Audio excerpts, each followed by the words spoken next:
good day all. This is TurboDave here at Performance Corner. Um, Talking about brakes. So brake fluid is very important to your brake system. Um, some people don't think it's important to get it changed. Some people think that it's a waste of time and you're lying to them. But I'll get you sometimes, well, not sometimes. Whenever you see dirty brake fluid, what happens is the brake fluid is broken down. It's from heat. I mean, it's a semi-sealed system. So you take off the cap, unless you pour some kind of debris in there. What's happening is when it gets dirty, it's all coming from within. And every time you press the brake, it's moving the fluid ever so slightly, but it's moving it back and forth.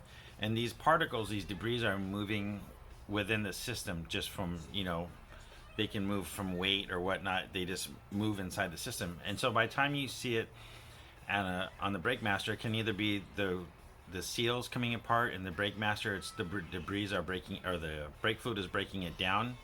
Because after all the heat cycles and the age of the brake fluid, it breaks down the brake fluid and creates, makes it acidic. So when it makes it acidic, it starts eating away at everything, and even the brake lines. So even if the car has, the steel braided or steel brake lines in it, it still corrodes on the steel brake lines, the inside of the brake line where you can't see. It starts eating away at that. So, that's one of the reasons why you have to flush your brake system out. Is that it's become acidic. It's eating away. If it's eating away at your brake lines, the steel brake lines, of course it's going to eat away at all the rubber seals inside. So, as part of a service of them, you really need to service your brakes and brake fluid and get it flushed out and get all the debris out. And so when you have new brake fluid in there, you can see it's completely clear. Even the brake masters, the reservoirs, a lot of times they can be removed, cleaned, and reinstalled onto the brake master cylinder. Now, whether or not you do decide to do this, if you are losing brake fluid and it's not landing on the floor, on the ground underneath the car, more than likely it's ate through a seal on your master cylinder, and now it's inside your brake booster. So that brake booster is the big canister that usually has a vacuum line coming off of it, going into your intake manifold. Now, there's a couple things that can happen here.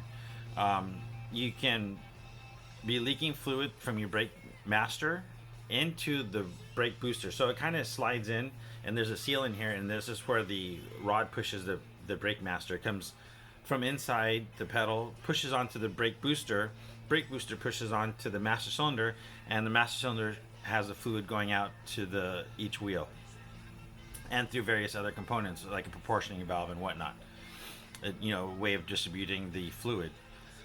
But what we're talking about here is mainly going to be in the master cylinder and the brake booster.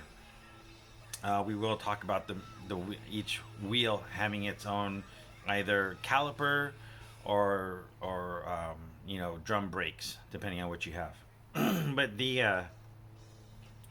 when you're losing fluid and it's not dripping, usually the fluid is seeping out or dripping out from the brake master into the booster, and then it sits inside the booster, and the booster has two sides with a diaphragm in the middle, and it uses vacuum to help assist pushing the brakes. Now, when that brake fluid gets in there, it may not come out externally for a while until that brake booster is filled up. Once it's filled up, it may seep out between the brake master and the booster where they fit together, and you'll start seeing a trail, and you'll see it start eating the paint away on that little trail. So now you have that problem. So if you have an idle problem, it can also be the brake booster, because now you have a vacuum leak. The diaphragm inside is sealed on. It seals off each side of the brake booster. This side it's sealed off on, and it takes vacuum from the intake manifold comes there. If this leaks, you have a vacuum leak, because now it's leaking through from the other side and leaking through here, and now the engine probably has an idle issue. It's either idling high or it's hunting around a little bit.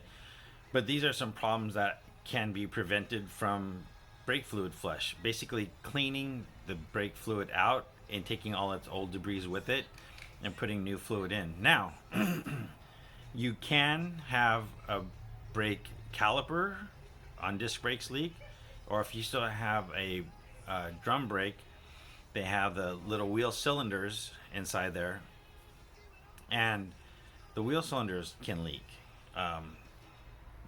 Either case, they will show, because it's not going to leak into, unlike the brake master, it doesn't have somewhere else to leak into. It's going to leak externally pretty quick, especially the brake caliper where you have disc brakes.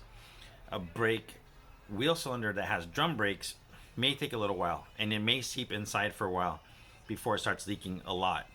And so you might start actually losing brake. It's like brake fade, because the brake lining or in the drum are getting coated with brake fluid, and so it's not grabbing on anymore because it's got this liquid, this oil in there, the brake fluid.